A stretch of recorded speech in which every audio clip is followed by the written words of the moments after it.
The NDP's mishandling of what happened to little Serenity just keeps getting worse and worse. Serenity was 4 years old when she was tortured, starved, sexually abused, and finally killed while in kinship care 2 years ago.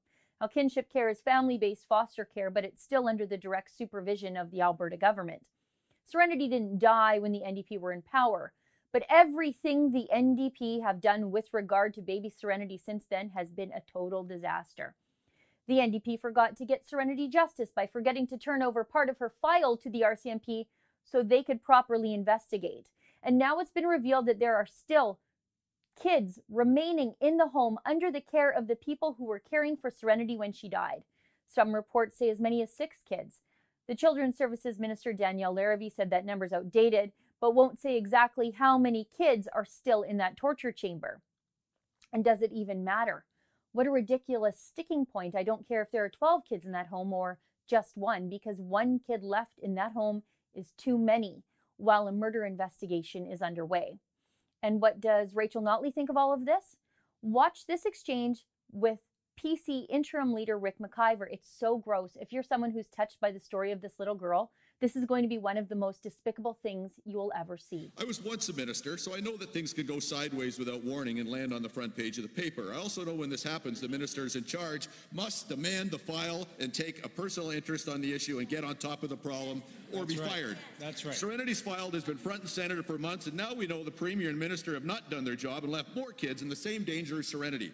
To the Premier, before you and your minister resign in disgrace, will you order these kids removed from the very same house that led to the unspeakable abuse and death that Serenity suffered? Don't laugh. Not funny, Premier. What are you talking about? Honorable Premier. Well, Mr. Speaker,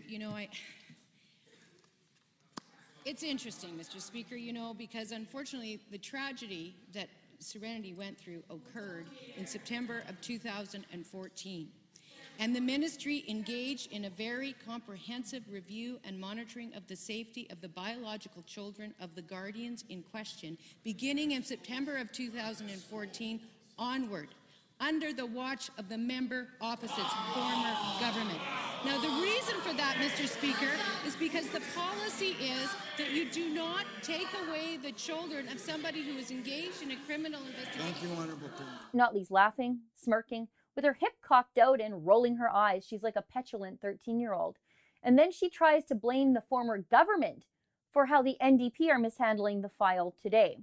Did former Premier Alison Redford go ahead in time in 2014 and hide some files on the desk of an NDP deputy minister in 2017? Is that what she wants us to believe?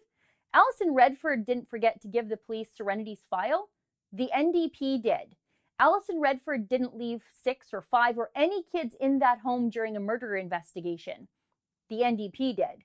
Alison Redford isn't the one who didn't realize that 2 of those kids haven't been in school since October. Nope. That's the NDP again. It's on them. It's all on them. You know what? Let's do this again. Just watch Rachel Notley's reaction again. And keep in mind, we're talking about a little innocent girl failed by everyone in her short, miserable life. What are you talking about? Honorable Premier.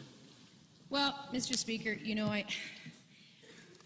That is one of the worst things I've ever seen in politics. Serenity died of a head injury after being starved until she was the size of a 1-year-old baby. And the Premier, all attitude and smirks. She's not taking this seriously at all. And what could be more serious than a dead child? I'm sure you're like me. Doing these stories about Serenity is hard. I'm a mom. What happened to Serenity leaves me fighting hot, angry tears when I'm watching the legislature questions about her or when I have to do these stories. I've seen the opposition break down in tears talking about Serenity. That's how normal people respond to something just so horrible. It's not anything that I could ever laugh and smirk about. I used to think Rachel Notley was inept, out of her league, ill-equipped to govern, and a senseless ideologue, but not necessarily this callous. What's the old adage again? Not evil, just wrong? Well, now I think Rachel Notley is all of those things I thought she was before, and something much, much worse. She's contemptuous, she's spiteful, belligerent, and heartless. She smirked and laughed in a debate about a dead baby when the entire province And more importantly, the little girl's mother is looking to her for action and leadership, not a cocked hip, an eye roll, and a smirk. For the Rebel.media, I'm Sheila Gunreid. To never miss a story, be sure to subscribe to our new Rebel Canada YouTube page.